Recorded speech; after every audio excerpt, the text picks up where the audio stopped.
नमस्कार, India news देख रहे हैं आप। आपके साथ मैं हूं रंजना सिंह राठौड़। बुलेटिन की शुरुआत करेंगे करवा चौथ की कुछ खूबसूरत तस्वीरों के साथ, जहां पर सुहागिन महिलाएं अपने पति की लंबी उम्र के लिए इस व्रत को रख रही हैं। हर महिला के लिए ये व्रत बेहद खास होता है। पूरे दिन बिना कुछ खाए पिए महिलाएं शाम को चांद देखकर व्रत खोलती हैं। ये बड़ी तस्वीरें आपको दिखा रहे हैं, जहां पर उत्तर प्रदेश के मथुरा, आगरा, इटावा और मुजफ्फरनगर से कुछ तस्वीरें सामने आई हैं। तस्वीरें देखिए, जहां पर नाच गाकर, मेहंदी लगाकर, पूजा अर्चना कर और व्रत रख महिलाएं इस पूरे त्योहार को मना रही हैं। जहां पर सुहाग का चांद देखकर शाम को महिलाएं अपने व्रत को खोलती हैं। पति की लंबी उम्र, वैवाहिक जीवन में खुशहाली और परिवार में सुख समृद्धि के लिए इस व्रत को रखा जाता है। तो पूरा देश करवा चौथ का त्योहार मना रहा है। तस्वीरें आपको इन 4 जगहों से दिखा रहे हैं। हालांकि उत्तर प्रदेश के हर क्षेत्र में अमूमन इसी तरीके की तस्वीरें लगभग सुबह से देखने को मिल रही है, जहां पर हर जगह करवा चौथ की धूम देखने को मिल रही है। हालांकि कल से ही तस्वीरों का आना शुरू हो गया था, जब कल शाम से महिलाओं ने मेहंदी लगवाई। आगरा की तस्वीरें देखिए, छोटी बच्चों से लेकर बड़ी महिलाएं जो व्रत रख भी रहे हैं और नहीं भी रख रहे हैं, इस पूरे त्योहार के उत्साह को लेकर हर किसी ने मेहंदी लगवाई है। इसके बाद ये तस्वीरें आज सामने आ रही हैं। इसके अलावा पूजा अर्चना कर महिलाओं ने इस दिन की शुरुआत की है। यहाँ पर पति के लंबे उम्र के लिए पत्नियों ने व्रत भी रखा है और सुहाग का चांद देखकर शाम को व्रत को खोला जाता है। इस दौरान बाजार में महिलाओं की भारी भीड़ नजर आई। करवा चौथ की खरीदारी को लेकर ये तस्वीर मुजफ्फरनगर से आपको दिखा रहे हैं, जहां पर सुहाग के सामानों से लेकर खाने पीने के सामानों को लेकर भारी मात्रा में खरीदारी को लेकर बड़ी तस्वीरें देखने को मिली, जहां पर देश के कोने कोने से करवा चौथ को लेकर ऐसी खूबसूरत तस्वीरें सुबह से ही लगातार इंडिया न्यूज आपको सबसे पहले दिखा रहा है। फिलहाल उत्तर प्रदेश के इन 4 क्षेत्रों की तस्वीरों को देखिए। इटावा में महिलाओं ने घर में रंगोली बनाकर, नाच गाकर इस पूरे त्योहार की शुरुआत की। तो वहीं आगरा में देखिए कितने उत्साह के साथ महिलाएं मेहंदी यहाँ पर लगवा रही हैं, अगले दिन की तैयारी यहाँ पर कर रही हैं। तो वहीं मुजफ्फरनगर में बाजारों में इस त्योहार के मद्देनजर रौनक देखने को मिली।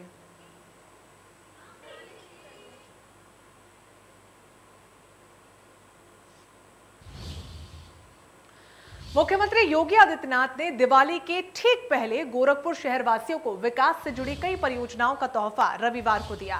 गोरखपुर विश्वविद्यालय परिसर के खेल मैदान में मुख्यमंत्री ने जनसभा को संबोधित किया और इस दौरान सीएम योगी ने नगर निगम की करीब 141 करोड़ की परियोजनाओं का लोकार्पण व शिलान्यास किया। इनमें से लगभग 126 करोड़ की लागत से 10 परियोजनाओं का शिलान्यास, जबकि लगभग 15 करोड़ की 4 परियोजनाओं का मुख्यमंत्री ने लोकार्पण किया। सीएम ने शहर के लोगों को पहले मल्टी लेवल पार्किंग की भी सौगात दी। मुख्यमंत्री ने फीता काटकर मल्टी लेवल पार्किंग का लोकार्पण किया। 25 अक्टूबर से इसे आम जनता के लिए भी खोल दिया जाएगा। 5 नवंबर तक यानी कि पूरे 12 दिन तक इस पार्किंग में गाड़ी पार्क करने के लिए कोई शुल्क नहीं देना पड़ेगा।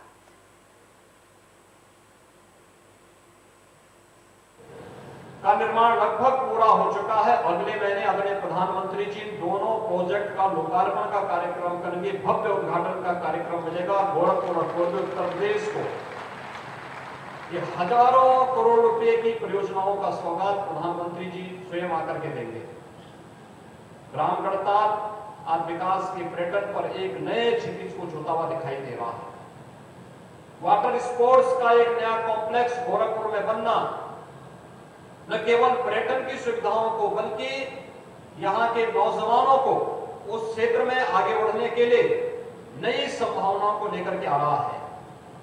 आपने आज से 6 महीने पहले गोरखपुर के जू का यानी गोरखपुर के चिड़ियाघर के उद्घाटन के कार्यक्रम को और उसके बाद स्वयं गोरखपुर के चिड़ियाघर में या तो चले गए होंगे, नहीं गए होंगे, तो महापौर जी से टिकट करवा करके एक बार जरूर वहां की यात्रा अवश्य कर लें। जो चीज कभी गोरखपुर के लिए सपना होती थी, आज वो हकीकत में दिखाई दे रही है। आज से 10 वर्ष पहले गोरखपुर का बीआरडी मेडिकल कॉलेज जर्जर स्थिति में था। आज बीआरडी मेडिकल कॉलेज अत्याधुनिक सुविधाओं से युक्त होकर के कोरोना कालखंड में पूर्वी उत्तर प्रदेश के लोगों के लिए जीवन को देने वाला मेडिकल कॉलेज के रूप में उसने एक बार फिर से बाबा राघव दास की स्मृति को ताजा करवा दिया।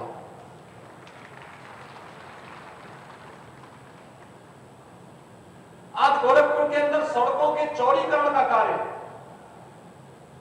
जिस तेजी के साथ आगे बढ़ा है, ये विकास की सोच को प्रदर्शित करता है। जिस सोच के साथ पिछले 25 वर्षों से गोरखपुर की एक एक नागरिक ने अपनी ताकत को लगा करके वो आगे बढ़ा है और आज वही परिणाम है, उसी का परिणाम है कि केंद्र और प्रदेश सरकार की योजना का लाभ हर एक नागरिक को बिना भेदभाव के प्राप्त हो रहा है। अभी कुछ दिनों में गोरखपुर में 25 इलेक्ट्रिक बसेस संचालित होंगी, यानी अब वह समय गया। एक समय गोरखपुर में सिटी बस चलती थी, पहले शुरू में अच्छी चली, बाद में मेंटेनेंस के अभाव में इन बसेज में इतना धुआं छोड़ती थी कि लोग बाद में उसमें बैठना ही बंद कर दिए, अंततः योजना ही बंद हो गई। लेकिन मैं धन्यवाद दूंगा नगर निगम गोरखपुर को, महापौर को, यहाँ के पार्षदों को। इलेक्ट्रिक बसेज की सेवा को नगर निगम फिर से प्रारंभ करना है और आज यहाँ पे उन इलेक्ट्रिक बसेज को चार्जिंग की व्यवस्था, क्योंकि उसमें पेट्रोल और डीजल नहीं पड़ता है, उन्हें चार्ज करना पड़ेगा और फिर चार्ज करके निश्चित किलोमीटर तक वे यात्रा कर देंगी और उसमें कोई धुआं नहीं होगा, किसी प्रकार का कोई भी प्रदूषण उनके माध्यम से नहीं। लखनऊ में कांग्रेस नेता नसीमुद्दीन सिद्दीकी ने मां चंद्रिका देवी की पूजा की। प्रतिज्ञा यात्रा के दौरान बीजेपी पर हमलावर दिखे नसीमुद्दीन सिद्दीकी से हमारे सहयोगी ने खास बातचीत की है। क्या कुछ उनका कहना है, आप भी सुनिए। आपको बता दें कि जिस तरीके से जो है प्रियंका गांधी जी ने उत्तर प्रदेश में कांग्रेस की लहर बिल्कुल दौड़ा दी है और आपको बता दें कि इस तरीके से प्रतिज्ञा यात्रा चल रही है। बाराबंकी से लेकर आज बख्शी का तालाब, चंद्रिका देवी मंदिर जो कि यहाँ की प्राचीन मंदिर है, यहाँ पे जो है आज नसीमुद्दीन सिद्दीकी जी आए हैं, यहाँ पे दर्शन किया है, उन्होंने माथा टेका है और माँ से क्या जो है आशीर्वाद लिया है और क्या जो है मनोकामना माँ से जो है मांगी है, आइए पूछते हैं। सर, जैसे कि आज आपने जो है प्राचीन मंदिर माँ चंद्रिका देवी के दर्शन किए, क्या मतलब मांगा है? क्या हम दूसरे टाइप के लोग हैं, हमको समझ से ये जानते हैं कि हमें अगर अपना सम्मान कराना है तो दूसरों का सम्मान करना चाहिए, हमें अपने धर्म का सम्मान कराना है तो दूसरे धर्म का सम्मान करना होगा। मैं सभी धर्मों को सम्मान करता हूँ, सभी किताबों को पढ़ा हुआ मैंने, चारों वेद पढ़े, ऋग्वेद, सामवेद, अथर्ववेद, यजुर्वेद, श्रीमद् भागवत गीता पढ़ी, रामचरितमानस पढ़ी, वाल्मीकि रामायण पढ़ा है, तौरेत, इंजील, ज़बूर और गुरु ग्रंथ, कुरान, हदीस सब पढ़ा रखा है। मैं सबका सम्मान करता हूँ, उसी के तहत मैं यहाँ आया। सर, आज आपने दर्शन किया, मतलब क्या मतलब मांगा है आपने जो भाई अगर हमारा नियत हमारी ठीक है, हमारे मकसद ठीक है तो हमें कामयाबी मिलना चाहिए। सर, जैसे प्रतिज्ञा यात्रा सब चालू है, क्या उम्मीद है मतलब सिटी से आएंगे अपनी? देखिए अभी चालू है ना, अभी ख़त्म तो नहीं हुई, तो ये अभी बता पाना मुश्किल है। हम दिन पे दिन मजबूत हो रहे हैं। कांग्रेस पार्टी की राष्ट्रीय महासचिव श्रीमती प्रियंका गांधी वाड्रा के नेतृत्व में और इस उत्तर प्रदेश की जब वो प्रभारी बनी है तब से हम दिन पे दिन उत्तर प्रदेश में मजबूत हो रहे हैं और हम अधिक सीटें जीतने की तरफ बढ़ रहे हैं। अब जब हमारी रफ्तार चल रही है तो अभी ब्रेक करके ये बताना कि इतना उठी कि नहीं, अभी रफ्तार तेजी से बढ़ रही है। सर, क्या प्लीज के साथ आ रहे हैं साथ? ये इसके बारे में हमारा नेतृत्व तय करेगा, अभी तक कोई ऐसी हमारे पास सूचना नहीं है। आपको देखा कि हमारे साथ नसीमुद्दीन सिद्दीकी के साथ कहना है कि जो है हम यहाँ पे आए थे, माता जी के दर्शन किए और जो प्रतिज्ञा यात्रा है वो बराबर जो है चल रही है और अभी आगे तक जाएगी। तो जो चुनाव है वो किस तरीके से जो है किसके साथ जो है पार्टी जो है वो करती है, विलय करती है, वो आने वाला वक्त ही बताएगा। इंडिया न्यूज़ की नजर काफी लखनऊ। प्रधानमंत्री नरेंद्र मोदी कल अपने संसदीय क्षेत्र यानी कि वाराणसी के दौरे पर रहेंगे और इस दौरान प्रधानमंत्री लगभग 5,229 करोड़ की परियोजनाओं की सौगात जनपद वासियों को देंगे, जिसको लेकर 30 छोटी परियोजनाओं में इसे बांटा गया है। जैसे कि 26 करोड़ की लागत से तैयार की गई सर्किट हाउस पर अंडरग्राउंड पार्किंग, 1011 करोड़ की लागत से बनाई गई रिंग रोड फेज 2 और कई परियोजनाओं का प्रधानमंत्री मोदी लोकार्पण करेंगे। प्रधानमंत्री नरेंद्र मोदी अपने संसदीय क्षेत्र वाराणसी में रहेंगे और वाराणसी में 30 बड़ी परियोजनाएं जो 5229 करोड़ की जिसकी लागत है वो बनारस की जनता को लोकार्पित करेंगे। आपको बता दूं कि बनारस से लगभग 20 किलोमीटर दूर मेहंदीगंज में उनकी एक विशाल जनसभा का आयोजन किया गया है। प्रशासनिक दावों के अनुसार यहां 1 लाख कुर्सियां लगाई हैं, पर यदि भाजपा के स्थानीय कार्यकर्ताओं नेताओं की माने तो 2 लाख से ज़्यादा लोगों की यहाँ पे भीड़ जुटने की संभावना जताई जा रही है। साथ ही आपको बताते चलूं कि यहाँ बड़े बड़े एलईडी भी लगाए गए हैं। अपने सहयोगी कहीं दिखाएं, आपको बड़े बड़े एलईडी भी लगाए गए हैं। 1 लाख कुर्सियों के साथ साथ लोगों को स्टैंडिंग मोड में भी खड़े रहने के लिए भी स्पेस दिया गया है। और स्टेज की बात करेंगे तो मेरे ठीक सामने स्टेज है, अपने सहयोगी कहीं दिखाएं वो स्टेज देखिए, ये बड़ा सा स्टेज है। यहीं से प्रधानमंत्री द्वारा जो है जो 30 बड़ी परियोजनाएं हैं वो लोकार्पित की जाएंगी, बनारस की जनता को जो है समर्पित की जाएंगी, उनको सौंपा जाएगा। तो इस तरीके से प्रधानमंत्री जब भी बनारस आते हैं अपने संसदीय क्षेत्र की जनता को करोड़ों की सौगात देके जाते हैं। और इस बार भी प्रधानमंत्री अपने संसदीय क्षेत्र की जनता को 5229 करोड़ की जो परियोजनाएं हैं वो सौंपेंगे, उसका लोकार्पण करेंगे। पीएम मोदी द्वारा जो 30 बड़ी परियोजनाएं लोकार्पित की जानी है बनारस में, उसमें कचहरी स्थित जो मल्टी लेवल पार्किंग है, आपको बता दें कि ये 2 लेवल पार्किंग है जिसमें 200 4 व्हीलर और 400 2 व्हीलर एक संग खड़े हो सकते हैं।